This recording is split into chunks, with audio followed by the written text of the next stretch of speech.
Coucou,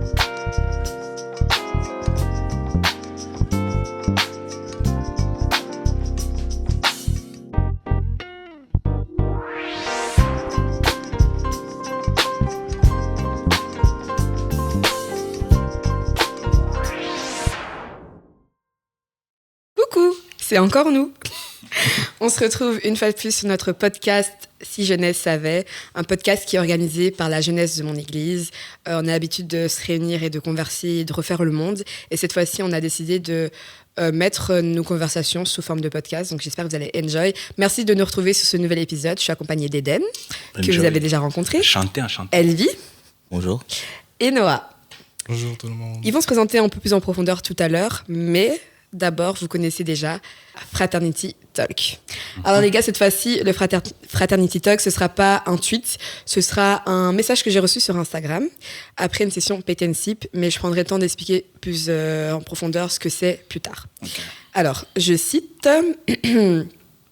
Alors, ça m'a permis vraiment de me retrouver face à moi-même et à mon âme et de la laisser s'exprimer, de mettre un mot, un dessin, une infime histoire sur le mal-être et la détresse que j'ai vécue. J'ai été vulnérable à cette session et j'ai aimé ça parce que j'ai compris que c'était OK d'être vulnérable, même face à des personnes que je ne connais pas. Et je pense que pour certains, ça a ouvert des portes. Alors, comme j'expliquais, ici, on a une session Pet and Sip et donc, c'est le message que je reçois après cette session. Et du coup, la personne a vraiment eu un moment où elle a pu s'exprimer au travers de l'art. Et donc, voilà, je lance la balle. Je voudrais savoir ce que vous pensez de la thérapie par l'art. À vous la parole. Comme c'est la première fois. Je t'en prie, Noah. Bon, d'après ce que tu nous as fait déjà écouter, on peut déjà comprendre que c'est quelque chose qui se fait, la thérapie vers l'art. Et après, je pense que c'est pas quelque chose qui est forcément populaire au jour d'aujourd'hui, mais qui peut permettre à des personnes peut-être qui n'ont pas forcément l'habitude d'aller dans des axes différents, de pouvoir découvrir des choses nouvelles. Mm-hmm. Comme l'art à ce moment-là, la peinture à ce niveau-là. Et donc, moi, je crois que quand on touche quelque chose qui est inconnu, on découvre toujours quelque chose. Je pense que Noah a à peu près tout dit, mais ce que je pourrais rajouter, c'est que l'art, ça permet d'exprimer des choses qu'on n'aurait pas su exprimer par la voie orale. C'est que parfois, en expérimentant un nouveau domaine, en utilisant la peinture ou la musique, on arrive à retransmettre une émotion, un sentiment qu'on ressent. Et parfois, juste avec le langage, on n'arrive pas forcément à le faire. Et je pense que l'art est un outil assez important au niveau de la santé mentale. Ok, top. Je sais pas si tu veux... Alright, donc on va directement aller alors dans le vif du sujet. Donc aujourd'hui, c'est une conversation autour justement de la thérapie par l'art. Comment est-ce que l'art peut nous soigner? Et quand on parle d'art, on parle bien évidemment de musique, de peinture, de dessin, de photographie, tout ce que vous pouvez identifier comme un moyen de vous exprimer et considérer comme être de l'art. Et donc avant qu'on commence, je voudrais d'abord que chacun puisse se présenter un peu plus amplement pour nos auditeurs et dire comment est-ce qu'ils s'identifient justement par rapport à l'art. Je vais commencer, comme ça vous donne le truc. Donc voilà, moi je m'appelle Céline, j'ai du mal toujours à dire ce mot-là, mais je vais quand même le dire pour le bien de ce podcast. Je suis artiste peintre, donc je peins depuis 2016 et pour moi la peinture ça a vraiment été un moyen de me soigner parce que j'ai commencé à peindre suite à un décès. Et au travers de la peinture, j'ai appris à communiquer certaines choses et à aider les gens aussi à communiquer ce qu'eux ressentent. Donc voilà, et accessoirement, je chante dans la chorale de mon église. Je vais me lancer. Moi, c'est Elvie. Moi, c'est très difficile j'ai du mal à me définir. Je suis un amoureux de l'art parce que je touche un peu à beaucoup de choses. Mais pour aujourd'hui, on va s'arrêter simplement au fait que je suis musicien, beatmaker et en même temps graphiste. Noah. Moi, je m'appelle Noah Nkossi. Je Je suis étudiant et mon rapport à l'art, je dirais plus que moi, ça s'est beaucoup plus exprimé au niveau de l'écriture, dans le sens où j'ai commencé plus à écrire pour pouvoir exprimer plus ce que je ne pouvais exprimer d'une autre manière. Donc l'écriture m'a permis de pouvoir m'exprimer différemment. Et cela s'est exprimé, on va dire, par des poésies quand les personnes l'écoutent. Donc moi, quand j'écrivais, c'était pas pour moi des poésies, mais les personnes l'assimilaient plus à des poésies. Et donc, on va dire, c'est ça un peu mon rapport, on va dire, à l'art, à ce niveau-là, en tout cas. Et tu déclames aussi ou c'est vraiment que l'écriture? Oui, je déclame aussi, oui. Ok. Ok. Donc, moi, c'est Eden.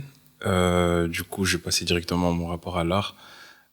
J'ai eu l'occasion, du coup, de toucher un peu à tout, que ce soit le dessin et aussi dans mon domaine d'études, je mélange l'art et le langage informatique. Donc, du coup, ça va un peu de pair. Le rapport, c'était plus par rapport à la musique. Mais voilà, j'ai eu l'occasion de toucher un peu à tout, quoi. Donc, je vois un peu. En tout cas, non, c'est cool. On a, je pense, une bonne palette d'artistes ici. Alors, avant qu'on ne rentre vraiment dans le cœur du sujet, vraiment qu'on touche, qu'on mette le doigt là, j'ai un truc qui me passe par la tête. Et la question, c'est comment est-ce que vous faites la différence entre un artiste et un créatif? Parce que je me suis longtemps... Et c'est pour ça que je disais que j'avais du mal à m'identifier en tant qu'artiste, parce que le mot ne me parlait pas. Je m'associais plus au mot créatif. Puis voilà, après, j'ai fait moi-même mes recherches et je suis arrivée à ma propre conclusion. Mais j'aimerais savoir comment est-ce que vous, ça résonne en vous. Je sais pas si... Je dirais créatif, je considère une personne qui, à partir d'un moment, développe un attrait pour quelque chose ou, par exemple, au niveau de la musique, est passionné de musique et écoute beaucoup de musique, essaye de toujours pousser plus loin sa réflexion par rapport à cet art-là, je le considérerais comme un créatif. Un artiste, je dirais que c'est plutôt une personne qui se définit au travers d'un domaine en particulier, que ce soit la musique, que ce soit la peinture ou la danse. À partir du moment où tu te dis, ok, moi, j'exerce dans ce milieu-là, je te définis comme un artiste. Ok. All right. Parce que quelqu'un veut... Perso, un artiste, comme Elvie l'a dit, un artiste, il utilise des codes. Il y a des règles qui sont émises, par exemple pour la peinture, il y a une manière de commencer sa peinture, il y a une manière de commencer sa musique, il y a une manière de commencer sa poterie. L'artiste, il va utiliser ces codes-là, tandis que le créatif, lui, ce qu'il va faire, c'est que l'artiste va rester que dans les codes. Mais le créatif, justement, va aller, en fait, jouer avec les codes-là en question, et c'est ça qu'on va lui dire, oh, toi, t'es créatif, parce que tu utilises cette technique-ci, celle-ci, et puis tu mixes un peu. Ok, c'est intéressant. Moi, selon moi, quand je réfléchis, je me dis que un artiste peut être créatif, mais un créatif n'est pas forcément un artiste. Preach. Ce que je veux dire, c'est que Come on. It's right there. quand je réfléchis, je me dis qu'une personne peut être créative sans pour autant toucher à l'art. C'est-à-dire quelqu'un qui travaille dans l'économie peut être créatif dans son domaine, dans son domaine de prédilection. Maintenant, un artiste qui est créatif, je dirais que c'est un artiste qui ne se limite pas à s'asseoir sur ce qu'il connaît et ce qu'il a appris, mais ce qu'il connaît, ce qu'il a appris, reste quand même une base, un fondement pour pouvoir créer des choses nouvelles. C'est là qu'on parle toujours que les bases sont importantes, mais à partir des bases, tu peux construire, on va dire, quelque chose qui n'a pas du tout, qui n'existe pas. Mais tu dois comprendre que les fondements sont importants pour bâtir, par exemple, une maison. Ok. Tu as besoin des fondements. Mais maintenant, la maison peut devenir une tour de piste, mais elle tient quand même. Mais elle peut aussi devenir un château, elle peut devenir un bâtiment qu'on voit partout. Mais donc, c'est là que je dirais la différence entre l'artiste et le créatif. Okay. Tu peux répéter la phrase juste que tu as dit au début, un artiste peut être créatif? Ce que je veux dire, c'est qu'un artiste peut être créatif, mais un créatif n'est pas forcément un artiste. Yes. C'est ça que je veux dire. J'aime beaucoup. Vraiment incroyable. Et en fait, j'aime trop parce que là, vous ajoutez des connaissances à ce que moi j'avais déjà. Mais en fait, ce que je me suis faite comme conclusion rejoint tout ce que vous dites. Comme Noël a bien exprimé, un créatif n'est pas forcément un artiste, mais un artiste et créatif. Moi, je pense que la créativité, c'est une empreinte qui est dans chaque être humain. Dans Genèse 1, quand on ouvre nos Bibles et qu'on lit Genèse 1, la première chose qu'on apprend sur la personne de Dieu, c'est que c'est un créatif. On dit au commencement, Dieu créa. Puis plus tard, on dit que Dieu nous a créés à son image. Si je suis créé à l'image de Dieu, je suis une personne créative aussi. Et je pense que tout être humain peut être créatif. Et la créativité ne se définit pas dans ce que tu fais, mais dans ce que tu es. Alors que le fait d'être artiste se définit dans ce que tu fais. Exact. Un pianiste est un artiste. Un peintre est un artiste. Mais comme tu l'as donné l'exemple là d'un économiste, il peut avoir plein de choses qu'il imagine en lui, qui bouillonnent en lui, et ça fait de lui une personne créative. Et donc, je trouve ça intéressant quand même de savoir parfois faire de la distinction, parce que parfois, on essaye de mettre des gens dans des boîtes, et les boîtes ne nous conviennent pas. Et je pense que c'est bien de se rendre compte qu'au final, on n'est pas non plus obligé de rentrer dans ces boîtes et dans ces cases qu'on nous impose, et de se rendre compte que voilà, je suis une personne créative, mais je suis polyvalente. Je suis pas allée partout. Je suis multidisciplinaire, ça qu'on dit. Voilà. Ça peut se dire, Et je vis bien avec. Donc voilà, c'est super intéressant. Alors, là, c'est le moment de rentrer dans la discussion.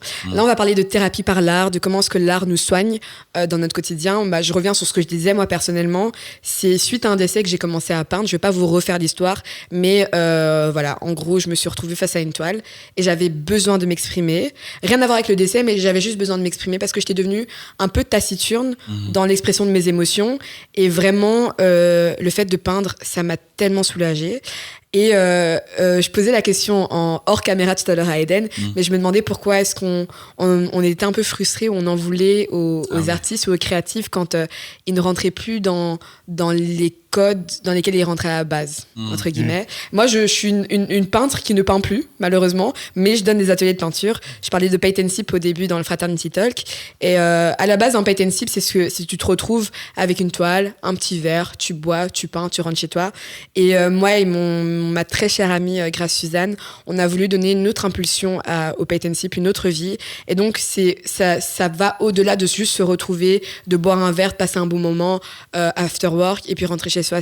On veut vraiment que les gens puissent vivre une expérience. Donc, on a voulu, parce que elle, son domaine, c'est la musique, elle chante, et moi, c'est la peinture. On a voulu rassembler nos deux passions et en faire un projet commun. Et donc, le cœur de nos paint and sip, c'est avoir donc de la musique qui est jouée live. Le plus souvent, parfois, c'est des playlists, mais le plus souvent, d'ailleurs, je vais en parler de ça. Le plus souvent, c'est joué live. On a un thème et on invite les gens, en fait, à réfléchir autour de ce thème pendant que la musique est jouée et de peindre. Et à chaque fois, mais quand je dis à chaque fois, chaque session, les gens arrivent, ouais, mais je sais pas peindre, je suis pas à l'aise, etc.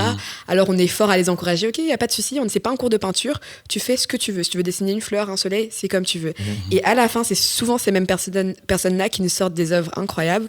Et les retours qu'on a, ce sont comme ceux que j'ai lus au départ, c'est waouh, c'était incroyable, j'ai passé un bon moment, ça m'a mis face à moi-même. On a passé des sessions, on était en pleurs dans la bibliothèque de Munpunt, parce que c'est là que ça se passe le plus souvent. Et en fait, je me suis vraiment jamais rendu compte de l'impact que ça pouvait avoir. Moi, je me suis dit, ok, je suis trop contente, je vais partager ce que j'aime faire, sans me rendre compte que ça allait faire du bien à quelqu'un, en fait. Moi, je pensais que ça allait me faire du bien à moi, je me dire, ok, voilà, ce que je ne peux plus faire ou ce que je ne fais plus pour le moment, quelqu'un d'autre le fait et ça me rend heureuse. Mais en fait, ça fait du bien à la personne et la personne se soigne au travers de ça. Et j'ai vu aussi des personnes progresser, c'est-à-dire venir au premier paint and sip, puis venir au paint and sip les plus récents. Et tu vois qu'il y a un cheminement qui se fait et que ça devient vraiment limite ce moment thérapeutique. D'aller chez le psychologue, tu viens au paint and sip, tu t'assieds et tu rencontres d'autres personnes que tu ne connaissais pas, avec qui tu échanges, parce qu'on invite aussi les gens à échanger deux par deux. Et en fait, je trouve ça vraiment beau et en même temps dommage de se dire qu'on n'utilise pas assez le moyen de l'art pour aider les gens à aller mieux. Comme je disais, par exemple, simplement la musique jouée live. On a eu un paint and sip, c'était une session privée où on avait Léonie Wassokoulé qui devait venir chanter. Et elle devait arriver, mais un peu plus tard, un peu après le début de la session. Donc, ce qu'on a fait, c'est d'abord, on a mis une playlist. Alors, j'essaie d'expliquer un peu le but de la session aux gens et ils étaient dissipés, ça parlait des grands adultes. Ça parlait, ça écoutait pas, je t'invite, s'il vous plaît, écoutez-moi. Et donc, la playlist se joue et toujours aussi dissipée. Ils sont en train de peindre, évidemment, ils se prennent au jeu, mais c'est toujours aussi dissipé. Léonie est arrivée, elle a installé son piano, elle a commencé à chanter le calme. Ouais. Et les gens étaient emportés. Je me suis dit, et même moi, ça m'a tellement apaisée. La femme avec laquelle on travaillait à ce moment-là, Afsa de Studio Phare, a quitté son bureau pour venir écouter Ok. Léonie. Elle s'est vraiment installée devant. Et en fait, c'était tellement apaisant que je me suis dit, waouh, la musique, ça, c'est un pouvoir. So, voilà, pour le cadre, pour le contexte. Donc, je vous lance la parole. Voilà, qu'est-ce que vous pensez de justement utiliser ce moyen-là que peut être l'art, la musique, la poésie, la peinture pour aider les gens à aller mieux? Et pourquoi est-ce que finalement, aujourd'hui, on ne le fait pas assez? Moi, j'ai des questions par rapport à ton Allez, œuvre. you go. Mais après, d'abord, allez-y. Allez-y. Tu peux juste répéter la question, donc c'est... En gros, voilà, on a beaucoup de moyens pour aller mieux. Ok. Ok. Et la première chose à laquelle on pense, aller consulter un psy. Ok. Alors qu'il y a tellement de moyens finalement ok. qui peuvent nous aider à aller mieux. Et ma question, c'est pourquoi est-ce qu'on sous-estime la thérapie par l'art, ou pourquoi est-ce que ce n'est pas assez utilisé ou pas assez pris en compte, selon vous? Parce que, allez, par exemple, moi je me dis, j'ai l'impression, en tout cas avec le background qu'on a en tant que Africain le plus souvent, c'est que la musique, c'est un hobby, c'est un passe-temps. Ouais, voilà. Ça n'a rien de sérieux à C'est la déjà base. assez catégorisé, donc du coup, Voilà, rentrer voilà. dedans, Rentrer tout dedans, ça, c'est... Tu vas simplement pour t'amuser. C'est pas que tu creuses ou tu peux voir une thérapie.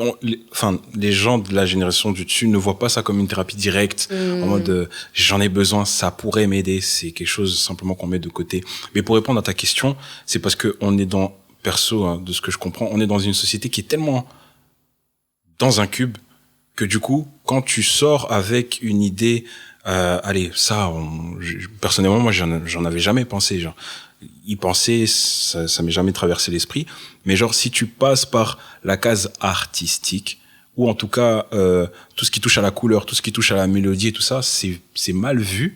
Comme si, allez, on pouvait pas l'utiliser autrement, tu vois. C'est simplement dans un seul domaine qu'on l'utilise, c'est dans la musique, c'est pour les fêtes, c'est pour s'amuser, c'est simplement pour ça, et puis c'est tout. Un but récréatif, mais pas plus Exactement. en fait. Exactement. Mais je pense le truc, c'est que les gens n'ont aussi pas conscience de le pouvoir et la capacité qu'a l'art de t'accompagner dans ce moment-là. On se rend pas compte, mais si je prends l'exemple de la musique, dans tout ce qu'on fait, on a toujours de la musique qui nous accompagne. Et que ce soit de la musique qu'on veut mettre volontairement ou même involontairement. Ça veut dire, je vais dans un magasin, il y a de la musique qui tourne. J'arrive dans un ascenseur, par exemple dans un hôtel, tu vas entendre de la musique. Tu arrives dans ta voiture, première chose que tu fais, c'est regarder, ok, je vais mettre quelle musique quand je vais conduire.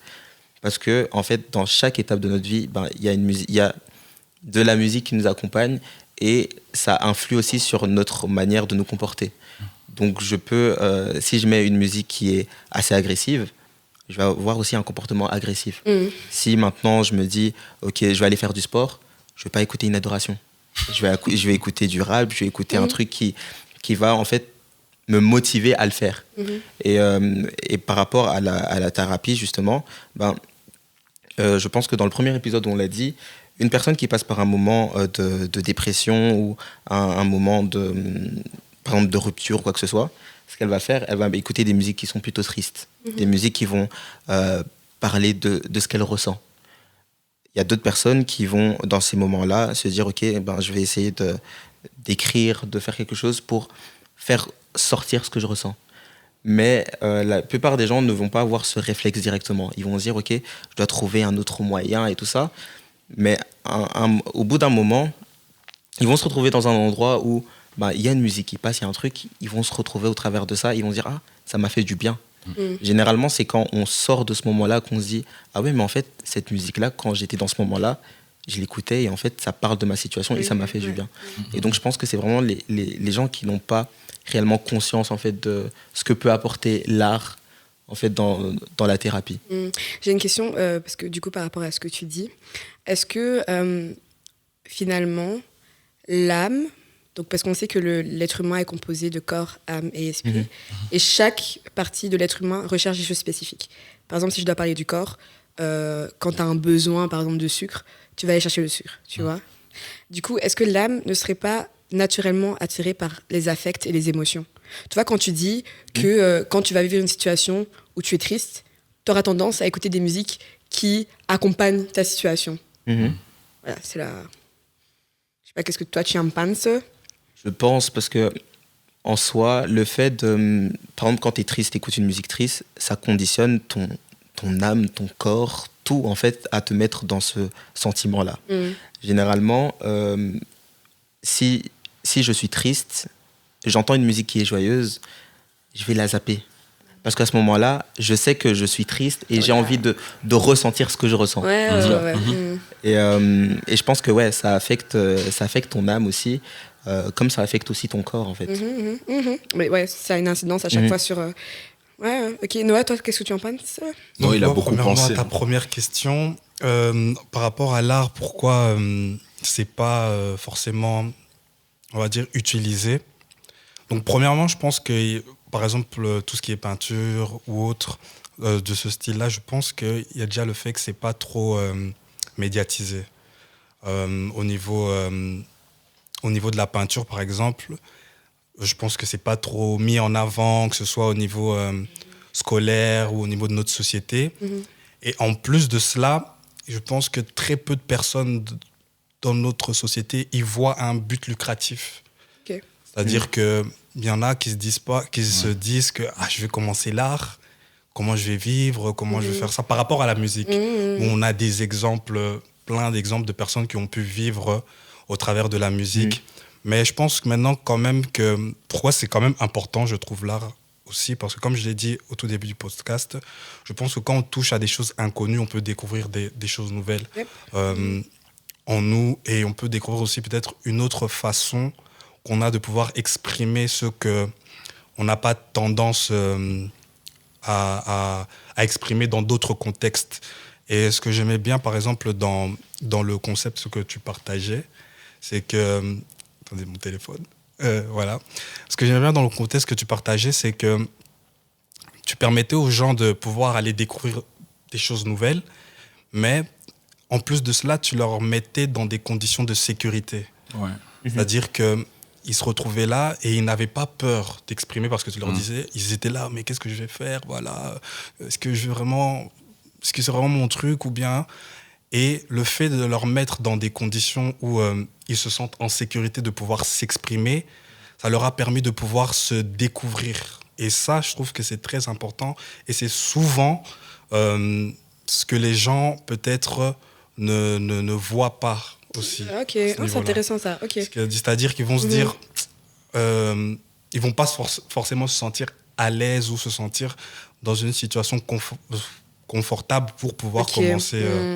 Et être attiré par ça. Maintenant, par rapport à la musique, en fait, moi, la musique, j'ai une image que j'ai en tête de la musique. Je vois ça comme, lorsqu'une musique se déclenche, je vois ça comme un torrent.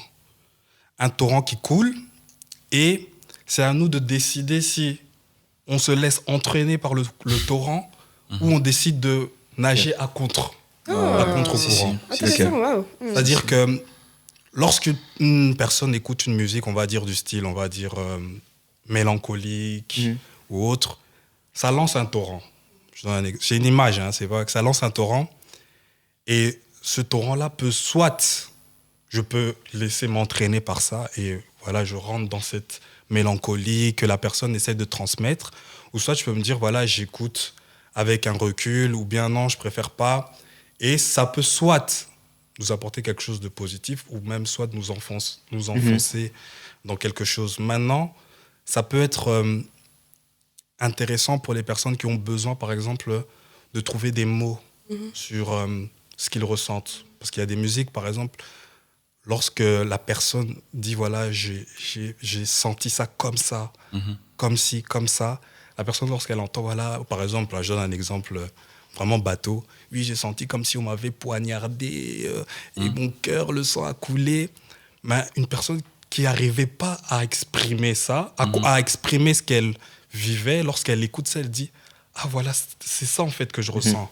Et tout ça, ça a cet aspect-là thérapeutique où la personne, non seulement elle écoute, elle comprend ce qu'elle ressent et ça lui permet de pouvoir exprimer et de pouvoir dégager et de plus intérioriser en fait ce qu'elle avait en elle. Donc par rapport à ça, je trouve que la musique apporte cet aspect-là. Maintenant, il faut toujours avoir ce recul-là de ne pas se laisser toujours Il y a quelque chose qui influencé va- par... Ça télérange. il est influencé trop par les musiques. Mais maintenant, je veux rajouter un dernier truc, sinon je vais trop parler.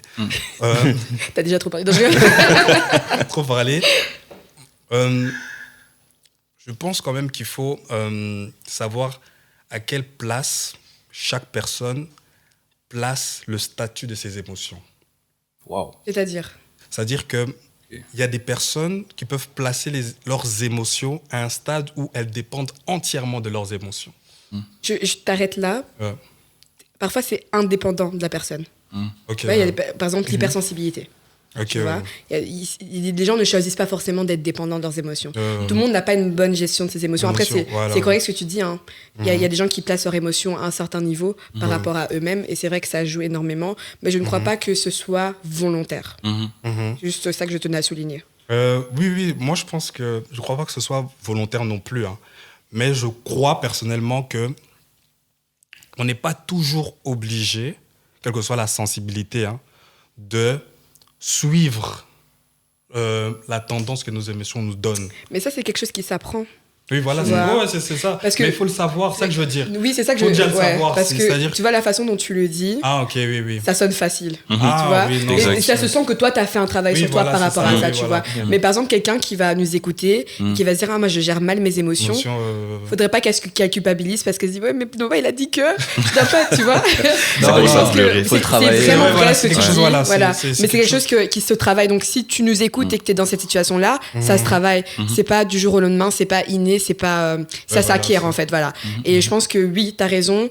À un moment donné, il faut apprendre à désapprendre certaines choses.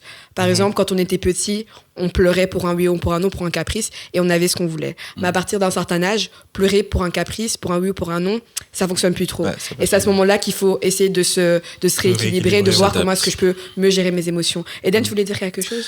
En fait, t'as répondu. Ok. Là, tout de suite. Enfin, c'était plus par rapport à la musique. Noah, quand t'as dit, enfin, ça permet à certaines personnes de pouvoir, voilà, mettre des mots et tout ça. Est-ce que ça leur permet de mettre des mots parce que c'est la musique, ou plutôt ça intensifie ce qu'ils ont à l'intérieur pour pouvoir justement l'extérioriser? Parce que des fois, c'est vraiment bloqué. Tu vois? Genre, ils n'arrivent pas à mettre des mots. Mais à cause de la musique et à cause de la profondeur qu'il y a derrière, et surtout tout le mécanisme qu'il y a derrière, parce que c'est un processus. T'écoutes, si la musique elle dure 4 minutes, les premières secondes jusqu'à la fin, l'auteur il va faire en sorte que voilà, peut-être à la fin ce soit beaucoup plus dynamique. Donc du coup, en fait, c'est comme si petit à petit ça monte, ça monte. Exactement. Et puis là directement, waouh. Donc c'est ça. Mais ça c'était pour toi. Donc réponds quand tu veux. Mais j'ai une question pour Céline. Ok. Par rapport à ton activité, c'était quoi en fait je sais pas comment dire, Le cœur? Non, plutôt, non, pas l'objectif. Quand tu fais ta peinture, tu te fiches sur quoi? C'est les couleurs qui t'aident à t'exprimer.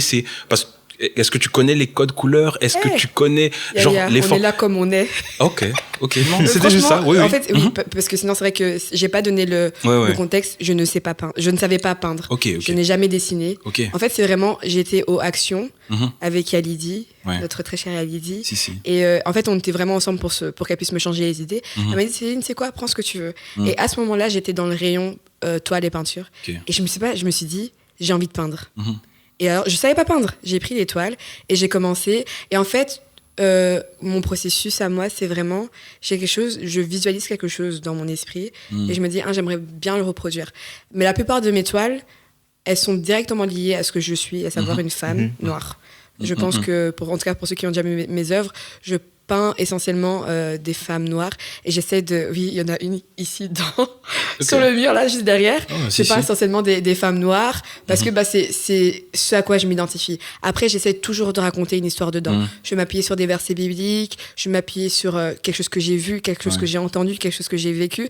Et généralement, il n'y a pas de traits parce que je voudrais que d'autres personnes puissent s'y identifier aussi. Quand je vais dessiner un visage, je ne vais jamais faire des traits prononcés ou quoi que ce soit parce que je me dis, en fait, déjà de un, pour que toi, en tant que femme noire ou homme noir, parce que je fais aussi des hommes noirs, tu puisses t'y identifier, mais aussi que tu puisses laisser ton imaginaire interpréter la toile. Ok. Parce que je trouve pas ça intéressant de juste avoir un travail qui est totalement fini. J'aime bien qu'ils soient un peu léger, un peu en surface, pour que d'autres puissent venir apporter quelque chose que moi, je n'avais pas à la base, tu vois. Par exemple, une fois, je me rappelle, j'avais peint une toile et je savais pas pourquoi je l'avais peinte. Et d'habitude, j'ai toujours une description pour toutes mes toiles. Et là, j'en avais pas. Et j'ai juste invité les gens à me dire ce que eux, ils en pensaient. Et j'ai eu tellement de retours, je me suis dit, ah ouais, moi, je voyais pas ça. Mais maintenant que tu dis, je le vois, tu vois. Okay. Et sinon, par rapport au projet, le cœur en lui-même, c'était juste de rendre l'art accessible. Parce que moi, mon problème, c'était ça. C'est que je me dis, en fait, comment ça se fait que j'ai passé autant d'années à ignorer l'art ? Parce que oui, on est connecté à l'art essentiellement par la musique. Le reste, à part l'écriture, j'écris aussi à mes heures perdues, mais le reste, c'est vraiment quelque chose qui... C'est pas que je suis pas intéressée, c'est que on m'a jamais fait m'y intéresser. Voilà. Tu vois, comme tu disais, même à l'école. Enfin, je veux dire, on a plein d'options, options maths, options français, mais pourquoi il n'y a pas une option vraiment art ? À part quand tu es en technique ou en artistique. Et encore là, il faut vraiment y aller. En général, pourquoi il n'y a pas une classe d'art ? Ça fait tellement du bien. Je me dis, mais pourquoi, tu vois ? Et donc, ouais, vraiment, la mission même, c'était de rendre l'art accessible, parce que qui va de nos jours, qui va encore au musée, sincèrement ? Et puis même pour toutes les fois où on y est allé, quoi. Pour toutes les fois où on y est allé, c'est parce qu'on était sous obligation scolaire la plupart du temps. Ouais. Tu vois ? Et donc t'apprécies pas vraiment parce que tu dis, bah, je suis obligée d'être là. Plus, et donc moi, vraiment, ma volonté, c'était de me dire, l'art c'est beau, l'art c'est sain, et l'art ça parle à tout le monde. Que tu y touches, que tu n'y touches pas, ça te parle, que tu le veuilles ou pas. J'aime trop ce que vous avez dit tous les deux, parce que toi, t'as parlé de la musique, et par rapport à la question que j'ai posée tout à l'heure, en fait, quand tu mets play, tu sais pas à quoi t'attendre. Et toi, quand tu vas devant ton tableau, tu sais pas à quoi t'attendre. Du coup, ma question, c'était ça. C'est quoi, genre, tu peux aller même dans l'abstrait, hein, parce que pour moi, la musique, on sait pas l'attraper. C'est pas quelque chose de physique ou quoi, un objet que j'ai dans les mains. Et même le tableau, quand t'as l'image, c'est pas dans tes mains. C'est dans ton imaginaire. Donc, du coup, c'est quoi les codes ? En fait, ouais, parce que c'est ça, la thérapie via l'art, pardon. Tu utilises quoi ? Tu commences à partir de quoi ? C'est la matière, c'est la couleur, c'est l'émotion qui s'intensifie, la couleur qui veut dire ça. Je pense que le moment le plus intense quand je peins, c'est quand je commence à prendre la peinture pour la mettre sur ma toile. Là où le moment que je déteste le plus, c'est le croquis dessin. Et parce que je sais pas dessiner et ça m'agace parce que j'ai des tendances de perfectionniste et quand il y a un truc que j'ai pas bien fait parce qu'en plus je ne sais pas faire, ça m'énerve. Et du coup, je passe beaucoup de temps parce que j'avais du mal peut-être plutôt à juste peindre à même la toile directement avec la peinture. J'avais besoin d'avoir une base pour savoir où j'allais mettre mes coups de peinture. Et donc, je vais vraiment partir. Je sais même pas si je vais réussir à l'exprimer correctement, mais de ce que je visualise dans mon esprit. Tu vois, imagine la toile qui est vierge, mais dans ton esprit, tu vois quelque chose sur cette toile et tu le vois d'une certaine façon. Et tu dis en fait, non, là, je dois faire ça et je vais le faire comme ça. Et ouais, donc vraiment, un moment où ça s'intensifie, c'est vraiment avec les coups de peinture. Tu dis, OK, là, je vais peut-être mettre cette couleur-là. Là, je vais peut-être faire ça comme ça. Et même mes coups de crayon, des fois, ils disparaissent même au-dessus des coups de peinture parce que finalement, dans le processus, il y a quelque chose d'autre qui se crée. Et en fait, c'est vraiment comme si une pierre après l'autre, il parlait de la construction d'une maison. C'est vraiment ça, c'est que t'as ton plan de base, t'as ton croquis d'architecte, tu dis, je veux ça comme ça. Mais quand tu vas commencer à mettre la peinture ou peut-être la sous-couche, tu vas dire, finalement, en vrai de vrai, maintenant que j'ai déjà ma base, ma fondation qui est établie, peut-être que je devrais faire ça différemment. Et je pense que même vous, en tant que musicien, vous avez ce truc-là. Exactement. Vous allez sortir, aller faire une maquette, disons, vous allez la laisser dormir 2-3 jours, vous revenez dessus, vous allez dire, mais en fait, si je mettais ça là à tel moment, si j'enlevais ça et que je mettais ça à la place. C'est sorti du four, on laisse reposer. Voilà. Et ça fait vraiment partie du processus. Et je pense que tous les créatifs passent par là. Tu vas avoir ton projet, tu vas le mettre en place, mais à un moment donné, tu dis, non, ce projet, peut-être qu'il devrait prendre une autre tournure. Exact. Et ça, c'est difficile, je trouve. Exact. C'est vraiment difficile de se dire, par exemple, j'ai beaucoup de toiles que j'ai ratées. À cause de ça, tu sais, de cet entêtement de non, je voulais je voulais que ce soit comme ça, et au final, ça donne pas. Et ça reste juste là. Je sais que Zimba, il veut dire quelque chose par rapport à ça. En fait, il y a beaucoup de choses qui passent par la tête, mais justement, je repensais à la première question que tu nous as posée, et justement, je pense qu'un créatif, c'est quelqu'un qui a une idée de base, et quand elle arrive au bout, en fait, elle ne correspond plus à l'idée qu'il y avait à la base, mais elle est encore meilleure. En fait, je pense, je vais parler en tant que musicien maintenant. Même en tant que musicien, tu as quelque chose dans ta tête, tu as une mélodie dans ta tête ou une rythmique en particulier dans ta tête. En fait, elle se concrétise à partir du moment où tu te dis, OK, je vais la faire. Je me mets derrière mon instrument et je commence à le faire. Et généralement, c'est pas ce que tu avais dans la tête qui va sortir au premier abord. C'est que tu vas commencer avec quelque chose qui a peut-être des fausses notes, ou bien des choses qui manquent, où tu commences à réfléchir, ou bien en fait, j'avais ça dans la tête, mais si j'ajoute ça, ça donne quelque chose de plus. Et quand tu rencontres d'autres créatifs, d'autres musiciens, en fait, ton idée devient beaucoup plus grande et devient quelque chose d'autre. Et J'ai envie de lever là. Et comme tu disais, en fait, toi, ça se concrétise à partir du moment où tu prends ta peinture et tu la poses sur ta toile. Moi, par exemple, en tant que beatmaker, je vais être là, j'ai une idée dans la tête, j'ai une mélodie qui trotte, je vais me dire, ok, maintenant, je vais me mettre devant mon PC et je vais commencer à le faire. Mais le truc, c'est que des fois, je vais avoir du mal à me lancer ou à commencer parce que je me dis, j'avais cette idée-là dans ma tête, elle a l'air tellement bien, mais j'ai peur si je la pose sur mon PC, que je me dise, ah ouais, en fait, elle n'est pas parfaite. Tu vois. Et donc, je vais avoir ce processus-là où je vais réfléchir, ou peut-être je vais commencer et juste fermer, et laisser dormir pendant des mois, et revenir, et puis réécouter, et puis me dire, ah ouais. Ou bien juste une mélodie, tu commences à la faire, tu fermes, tu laisses, pendant 1 mois ça passe, tu retrouves, tu écoutes, et puis tu dis, ah ouais, en fait, il y a tout ça qui se dégage de cette mélodie. Parce qu'en fait, on ne se rend pas compte, mais à travers une toile, à travers de la musique, à travers peu importe ce qu'on fait, même la sonnerie d'un téléphone, en fait, il y a une émotion qui se dégage. Il y a toujours quelque chose qui accompagne. C'est pas simplement une note de musique, quoi que ce soit. Même en tant qu'artiste, tu fais une chanson, tu aimerais transmettre quelque chose, un message, tu aimerais transmettre une certaine émotion. C'est pour ça que des fois, on écoute certaines chansons, tu te dis, oh, en fait, je me sens apaisé, en fait. Ah ouais, ou bien je suis là, j'ai envie de... Je sais pas, t'es là, t'as envie de lever, tu mets une musique qui t'entraîne un peu. Tu mets un rythme en particulier qui va te mettre dans ce mood-là où tu te dis... de Kunguinho. Exactement, tu vois. Où t'es là, même si ta personne te dit, ah ouais, franchement, je peux espérer lever un jour, tu vois. Tu peux faire toutes ces choses-là parce que, en fait, l'artiste, à travers sa musique, à travers ça, il t'a fait ressentir quelque chose. Yes, tu vois. j'aime trop ce que tu dis, et ce que je suis en train de me dire là maintenant, c'est qu'en fait, autant nous, en tant qu'être humain, moi je dis toujours, un être humain, ça change pas. Tu vois, quand quelqu'un dit, ouais, mais tu vas voir, tu vas changer, ou voilà, un tel a changé, on change pas, on évolue. Et je pense que nos idées, de la même manière, elles évoluent. Tu vois, on peut partir, comme tu as dit, d'un truc de base que tu avais dans ta tête, ça te sonnait comme ça. Quand tu le poses, ça sort autrement. Et parfois, on peut être frustré face à ça, mais en fait, non, c'est juste son processus d'évolution. Comme toi, en tant qu'individu, tu n'es pas la même personne qu'il y a 10 ans, et tu n'es pas la même personne que tu seras dans 10 ans, tu vois. Et je pense aussi qu'en tant que créatif, en tant qu'artiste, il ne faut pas avoir peur de voyager dans son art. Parfois, on aime bien être figé dans un cadre et pas bouger, etc. Et c'est ce que moi, j'ai eu avec la peinture.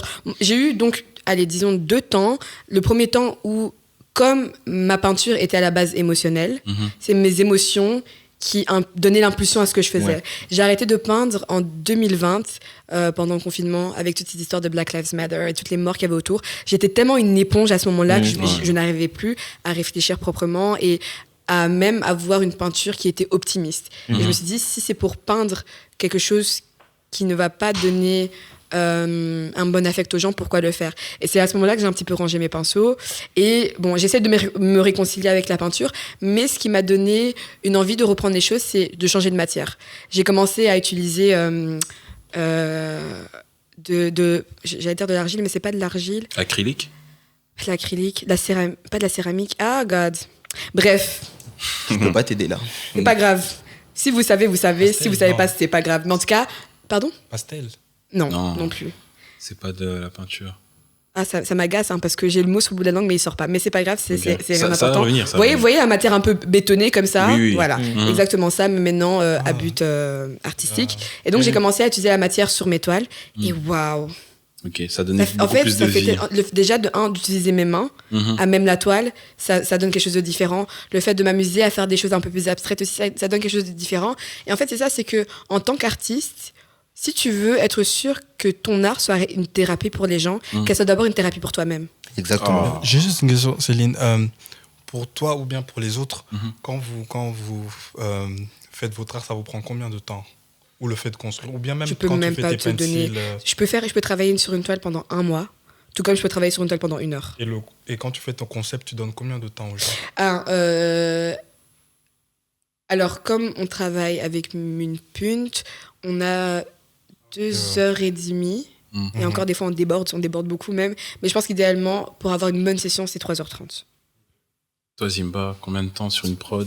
En fait, je posais cette question simplement pour dénoter aussi le fait que dans cet aspect-là thérapeutique que l'art a, il y a aussi le fait de se donner du temps pour soi. De se donner du temps pour soi. Mais tu dans sais... le sens où, Pardon, excuse-moi de te couper. Hein. Attends, je vais juste dire, pourquoi. Dans le sens où, par exemple, quand on observe souvent les principes de la psychologie ou de la thérapie, on va souvent laisser la personne s'exprimer, discuter. Ouais. Et lorsqu'elle va s'exprimer, discuter, elle va sortir un truc qu'elle ne savait plus, ou bien un autre truc va se débloquer.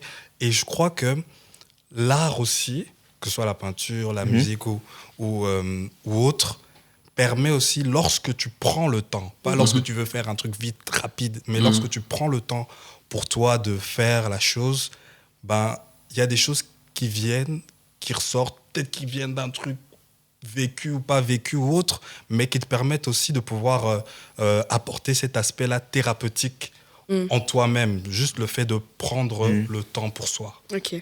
Du coup, je reviens à ce que je voulais dire. C'est très juste ce que tu dis et je suis d'accord. Mais encore une fois, j'apporte une nuance parce que pour moi, la notion du temps, elle est très subjective. Okay. 2 heures pour quelqu'un, ça peut être 10 minutes pour quelqu'un d'autre. Exactement. Pour moi, une bonne conversation, déjà, ça peut faire la différence, tu vois. Ou quand bien même tu vas chez le psychologue, tu t'assieds pendant 2 heures, tu peux parler 2 heures, mais tu dis 2 heures, pendant ces 2 heures-là, des choses qui ne sont pas pertinentes, où tu restes en surface, tu vois. Donc pour moi, la notion du temps, elle est vraiment à prendre avec des pincettes. Oui, il faut prendre du temps. Peu importe la durée que ça prend, que ce soit 10 minutes, 15 minutes, 1 heure, 2 heures, c'est juste prendre du temps. Ne pas se dire que voilà, il me faut 2 heures pour être sûr que j'ai bien exprimé mes émotions, parce que même en 5 minutes, tu peux le faire. Après, en amont de ça, il y a quand même un travail qui se fait. Hein. C'est pas juste à la session, tu viens une fois, puis après tu retournes à tes pleurs et à ta dépression, puis le mois d'après tu reviens. C'est vraiment même en dehors de ce que tu vas faire, te dire, ok, je vais travailler sur cet aspect-là. J'en ai parlé. Quand j'en ai parlé, ça m'a touché de cette manière-là. Pourquoi ? Essayer de trouver des pistes, des clés, des moyens qui vont te permettre d'aller mieux. Et je veux aussi revenir sur un truc que tu avais dit au tout départ, la notion de sécurité. Tu as dit que, voilà, en fait, dans la thérapie par l'art, c'est pas quelque chose qu'on retrouve forcément. Et c'est très vrai, parce que comme on l'a dit, pour toutes les raisons qu'on a déjà énoncées ici, c'est qu'on voit l'art comme quelque chose de... Voilà, c'est un hobby, c'est un passe-temps. Et donc, on va pas la sécurité dans ça. Autant pour l'artiste en lui-même que pour la personne qu'on invite dans notre art. Et quand tu vas chez le psychologue, tu te dis, voilà, il est conventionné, il y a un cadre, il y a un cabinet, il y a un suivi, etc. Mais pour le reste, on se dit, mais est-ce que vraiment j'aurais un cadre, etc. Mais je pense aussi que thérapie par l'art ne veut pas dire thérapeute agréé. Exactement. Tu vois, c'est-à-dire que c'est un moyen qui te permet d'aller mieux. Et il y en a d'autres.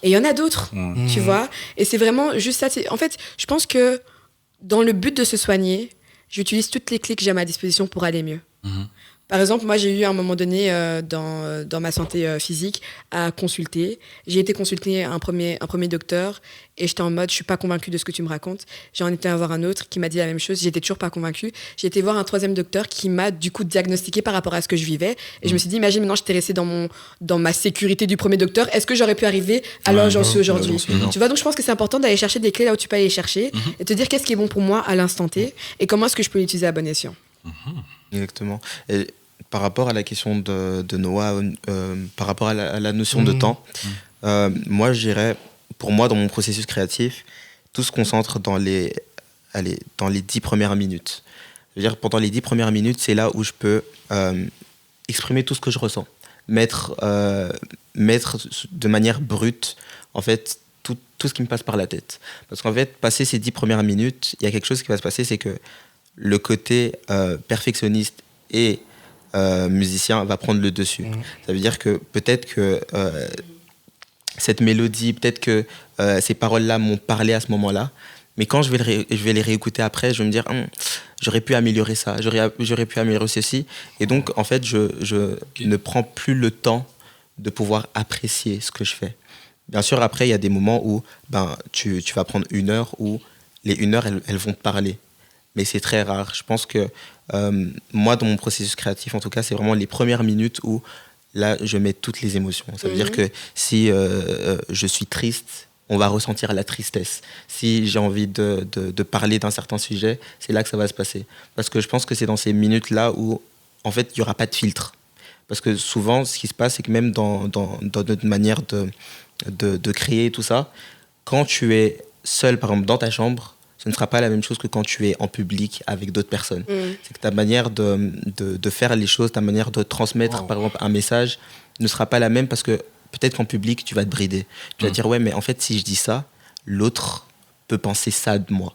Alors que quand je suis seul dans ma chambre, je peux dire, oui, je prends un exemple qui est peut-être trash, mais ouais, à ce moment-ci, il est peut-être 2h du matin, j'ai envie de me suicider. Je vais le dire, je l'ai entendu, ok, mais il n'y a personne d'autre qui l'a entendu. Sauf que si j'arrive, je suis dans une pièce et je dis oui, là maintenant, il est 17h39, je suis face à la caméra et j'ai envie de me tirer une balle, les gens vont me regarder en mode, gars, il y a un problème, tu vois. Et donc, je pense que c'est vraiment, tout dépend de l'endroit où tu te trouves et de quand, en fait, et à quel moment, en fait, tu retransmets ça. Ok. Est-ce que tu penses que ta musique est justement plus vulnérable à certains moments, du coup, dans ce cas-là? Ouais. Je pense que ma musique est influencée énormément par ce que je ressens. Et justement, c'est pour ça que souvent, il y a beaucoup de personnes qui me disent « Ouais, est-ce que tu peux rajouter ta touche à ma musique, etc. » Au début, je ne comprenais pas, mais en fait, je me rends compte qu'en fait, quand les personnes me disent « Ouais, est-ce que tu peux rajouter ta touche ?» c'est « Est-ce que tu peux rajouter ce que toi, tu as ressenti en écoutant ce que j'ai fait ou bien en voyant ce que j'ai produit ?» En fait, c'est simplement, ok, moi j'avais une émotion à la base, j'avais un concept à la base, et toi, en fait, viens rapporter ce que toi tu as ressenti, ce que tu as imaginé en plus. Et je pense que c'est ça, l'essence d'un créatif, c'est, ok, j'ai ressenti quelque chose, et je veux le partager à d'autres personnes qui peuvent rajouter aussi leur pierre à l'édifice à ce que j'ai construit. Là, ce que je me demande, c'est... je pense qu'on a tous vécu en tant que créatif le syndrome de la page blanche. mais quand ton art, c'est disons ton train de vie, il y a des moments où tu te dis, en fait, je peux pas avoir le syndrome de la page blanche parce que j'ai des choses à faire. Du coup, la question c'est, how do you cope par rapport à ça? Comment est-ce que vous passez au-dessus de ce syndrome-là? Comment est-ce que... Parce que si t'es pas inspiré, t'es pas inspiré. Mais si t'es pas inspiré, tu dois faire quelque chose. Pour répondre, en tout cas... Déjà, j'ai kiffé, vraiment, j'ai vraiment aimé votre manière de faire les choses et tout ça, totalement différente. Moi, c'est le processus. Je suis plus amoureux du processus que du résultat final. Ouf, ok. Donc, du coup, je m'accroche à la manière dont je l'ai fait. Excuse-moi, let me stop you there. Imaginons que t'as kiffé le processus, ouais. Mais le résultat final n'est pas à la hauteur Totalement. Et comment tu réagis par rapport à ça? Totalement. En vrai, là, je reviens au côté perfectionniste, je laisse aller. Ok, wow. Parce que j'ai compris le processus, je sais comment je fonctionne, je sais comment j'ai fait l'œuvre. Donc du coup, je vais refaire, je vais réessayer. Et même si le résultat final ne me plaît pas, c'est pas grave. Okay. Je laisse ça. C'est assez bizarre parce que quand t'es perfectionniste, tu veux que ce soit propre et tout ça, mais bon, c'est le processus. Mais du coup, pour répondre à ta question, comment je gère la page blanche? Perso, je me ressource.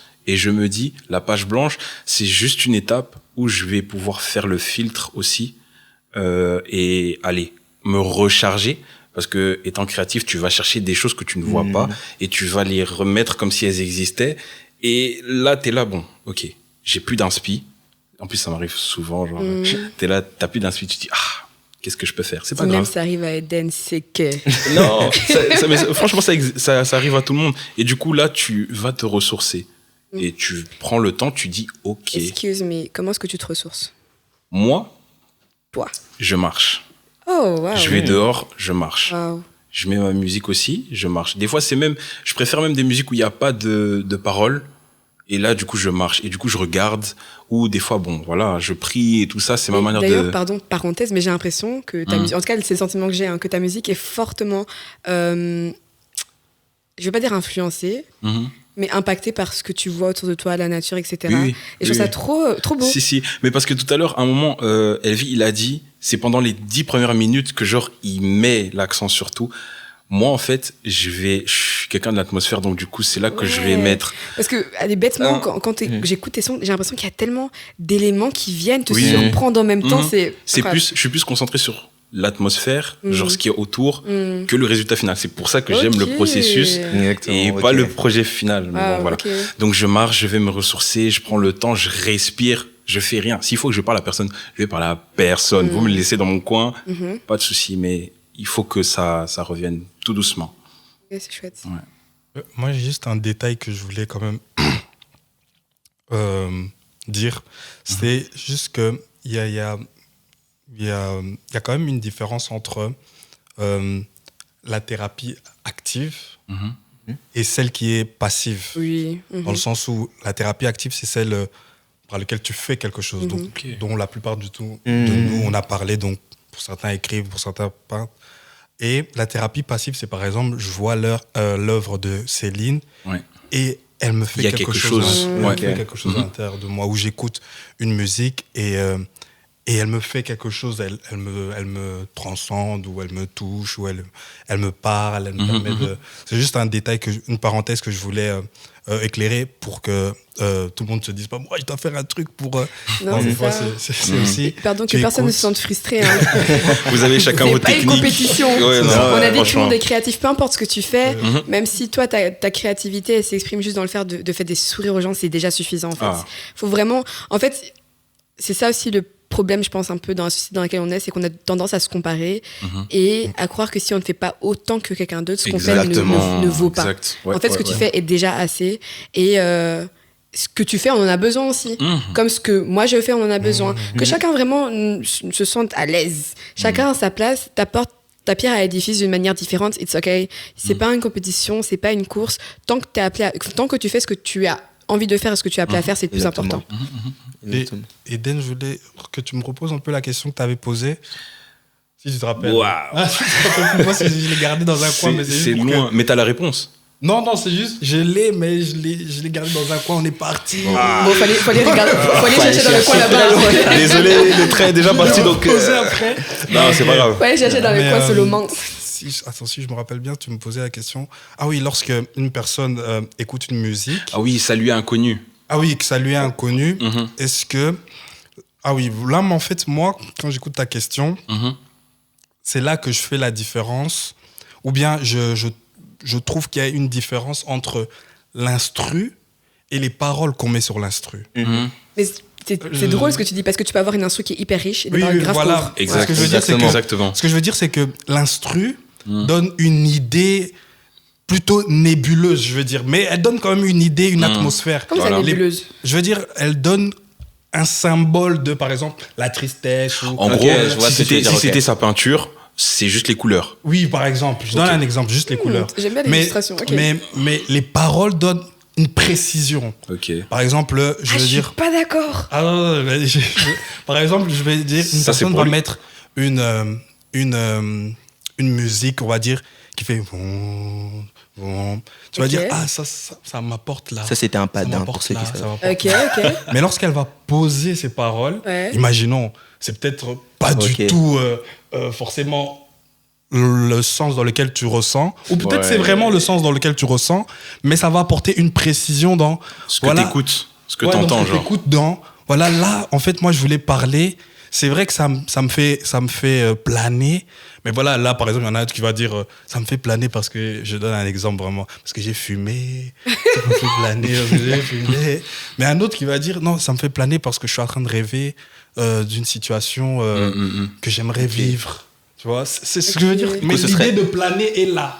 Mais les paroles ont précisé, ont apporté des précisions sur la chose. Et bon, maintenant, ça ouvre le débat. Est-ce que les paroles, les instruments... C'est pour ça que j'étais pas d'accord. Je comprends ton point de vue et il s'entend très bien. Mais moi, personnellement, mais après, comme je l'ai déjà exprimé, ça, c'est propre à moi, ce qui m'impacte, c'est pas d'abord les paroles. C'est d'abord l'instru. C'est ce que je veux d'abord écouter. Et c'est pour ça que je dis que ce qui est dommage, c'est quand t'as une instru qui est riche et des paroles qui est pauvre, ça gâche tout. Tu vois. Mais pour moi, c'est l'instru qui donne l'impulsion à tes paroles. Et donc, si t'as une instru qui est riche et des paroles qui est riche, alors oui, les paroles apportent une précision, mais c'est d'abord l'instru qui va donner l'impulsion, tu vois. Mais voilà, ça se vaut. Après, je pense que ça, tout dépend de chacun. Voilà, c'est ce que j'allais dire.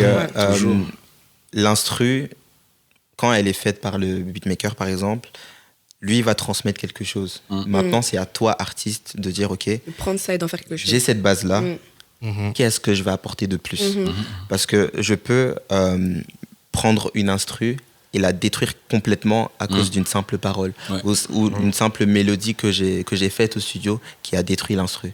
C'est pour ça que l'un et l'autre ont leur impact, mais il faut savoir bien utiliser les deux. Parce que des fois, je me suis retrouvé dans des situations où tu écoutes une chanson, tu l'as même produite, tu as fait l'instru, etc., tu as donné à un artiste, l'artiste a posé dessus, tu trouvais ça hyper bien. Les années passent, tu écoutes, tu te dis, en fait, l'instru est vraiment nul. Mais les personnes sont tellement touchées par les paroles que l'artiste a posées dessus que en fait, ça prend une autre dimension. Et les gens ne se rendent même plus compte en fait, de la qualité médiocre qu'a l'instru. Bien sûr, c'est pas pour encourager les gens à faire des choses médiocres et attendre que quelqu'un d'autre vienne rajouter quelque chose en plus. Mais dans tout ce que tu fais, tu dois savoir apporter de la qualité et apporter une émotion et enrichir ce que tu fais. All right. Page blanche. Comment vous gérez la page blanche, Moi, je la gère pas Franchement non, mais honnêtement, c'est ça mon problème. C'est comme je l'ai exprimé, je suis une tarée. Franchement, je suis une tarée. Et j'ai trop... En fait, c'est vraiment des choses comme ça qui me donnent envie de juste jeter l'éponge en mode « Ah, je suis pas inspirée, c'est fini, c'est foutu, tu vois. » Mais ton discours me fait comprendre que, en fait, la page blanche, c'est une page dans un livre. Exactement. Donc, pourquoi est-ce que je vais m'arrêter là ? Parce que ça se trouve, si je tourne la page, tout ce qui vient après, c'est incroyable. Et donc, je pense que le truc, c'est vraiment de se dire... Parce que moi, j'avais ce truc-là de oui, je vais me ressourcer aussi, pareil que toi, hein, franchement, me ressourcer, peu importe le moyen, soit juste prendre des jours off où je coupe mes réseaux, etc. Et je réfléchis, je vais marcher. Oui, mais quand je reviens, le problème n'est toujours pas réglé. Tu vois ? Et donc, je pense que c'est vraiment... en fait, c'est... Il y a aussi beaucoup du syndrome de l'imposteur, peut-être, qui peut jouer en mode mais au final, est-ce que je suis capable ? Est-ce que je peux y arriver ? Et je pense que le truc, c'est vraiment, au-delà de tourner la page, c'est dépasser tes peurs et tes appréhensions. Parce que moi, je pense que ma page blanche, c'est surtout aussi beaucoup de peur de ce que je suis capable de faire et qui me dépasse, tu vois. Ok. Et toi, Zimba, comment tu gères la page blanche ? Après, franchement, moi, au départ, j'étais quelqu'un où en mode, quand il y avait une page blanche, je craquais. C'est vraiment en mode non, c'est pas possible. Je pense qu'on est tous passés par là. Faut que j'essaye un truc. Je pense qu'il y a des projets. Je pense que j'ai fait 15 projets où t'as peut-être une note. Non, j'aime pas, page blanche. Mais au final, je me suis dit, en fait, quand ça va pas, arrête-toi. C'est simplement que, en fait, t'as exprimé tout ce que t'avais à exprimer et il faut que tu vives certaines choses pour pouvoir exprimer de nouvelles choses. Et donc, maintenant, quand il y a le syndrome de la page blanche, en fait, je me dis, ok, c'est le moment de prendre une pause. Par exemple, là, je suis en pleine pause parce qu'il n'y a plus rien à exprimer. Et donc, je préfère aller vivre des choses dans ma vie et après revenir en me disant, OK, là, je peux faire ça. Là, je peux faire ceci. Ou bien, simplement, ça va se régler à partir du moment où je suis en contact avec une autre personne qui est créative. C'est qu'à partir du moment où un artiste ou une autre personne va arriver, va me dire, j'ai tel projet, là, à ce moment-là, il y a un déclic. Mais ça ne veut pas dire que ça a forcément réglé ce truc pendant un mois. Le déclic est là. Mais après, quand on va se quitter, c'est fini. C'est toi et ton déclic. C'est ça. Oui, pour ma part, moi, je fais toujours une différence entre celui, comme tu as posé la question, celui pour qui c'est son train de vie et moi. Et moi, par exemple, qui le fait par simple plaisir ou autre. Dans mon cas, si par exemple, je sais que je dois écrire et que ça ne vient pas, au départ, c'était une frustration parce que quand on commence quelque chose de nouveau ou bien on découvre un art qu'on a, souvent j'ai l'impression, la plupart du temps on a l'impression que ça coule tout le temps, ça coule, ça vient tout le temps et ce moment-là où ça vient plus comme ça, c'est frustrant. Des fois on se dit, est-ce que j'ai perdu mon don, est-ce que vraiment j'ai encore envie, mais moi je pense que c'est un moment où aussi le don ou l'inspiration up au niveau de la maturité aussi. Au niveau de la maturité où la chose devient peut-être beaucoup plus réfléchie que directement ça vient, tac, je donne. Ça devient beaucoup plus travaillé, beaucoup plus mature lorsque j'écris, et je pense pour d'autres arts aussi. Maintenant, une personne qui le fait pour un train de vie, je pense personnellement que dans ce que je vois et dans ce que j'observe, je pense que les personnes qui le font pour un train de vie s'inspirent aussi des histoires qu'elles écoutent, des histoires externes. Dans le sens où tu peux écouter un artiste il n'a pas vécu ce qu'il chante, mais il s'est tellement, Non, c'est vrai. il s'est tellement imprégné de l'histoire de quelqu'un ou d'autre ou De son d'une environnement. situation qu'il arrive à le retransmettre, d'où le fait d'être quand même un peu ouvert sur tout ce qui se passe ou autre. Non, très juste. Parce que c'est son train de vie, il doit vivre de ça, il doit faire quelque chose, il doit produire quelque chose. Et je pense que c'est aussi une bonne chose, parce que ça donne une certaine ouverture à l'autre, et ça touche aussi les gens, et donc voilà. Ok. Et En tout cas, vous êtes guys, fort, hein. wow. Non, franchement, vous êtes fort. Wow. Je êtes pense trop qu'on fort. pourrait continuer à parler comme ça pendant encore une Vous êtes heure. trop fort. Mais Rien à dire. merci pour cette belle discussion. Merci pour vos apports à chacun. Personnellement, je repars avec quelque chose en plus. Moi aussi. J'espère que vous aussi. Oui, Et pour les bien sûr. autres syndromeurs de la page blanche, je pense que j'ai déjà coté cette phrase dans un épisode précédent, mais je vais la répéter parce que moi, elle m'impacte dans ma vie de tous les jours. Rien ne se perd, rien ne se crée, tout se transforme. On est sujet à évoluer et c'est bien de l'accepter aussi et ne pas croire que les choses sont figées. En tout cas, merci de nous avoir écoutés. Soignez-vous. Soignez-vous, c'est important. Peu importe le moyen que vous utilisez, que ce soit aller voir un psychologue, parler à votre entourage, venir à mes ateliers de peinture, écouter la musique de Zimba. Et c'est quand de le prochain Eden. rendez-vous si on a un. Bon, Ouais, affaire à suivre, hein, affaire à suivre. on s'écrate la tête. 3 petits points, ouais. Ça Mais va. en tout cas, je pense vraiment que vous méritez de prendre soin de votre âme et de prendre du temps pour vous. Et ne négligez surtout pas ça parce que je pense qu'on a vraiment besoin de vous et que vous êtes une solution pour ce monde. Merci de nous avoir écoutés. C'était Si Jeunesse Savait. Ciao, ciao. Ciao. Ciao.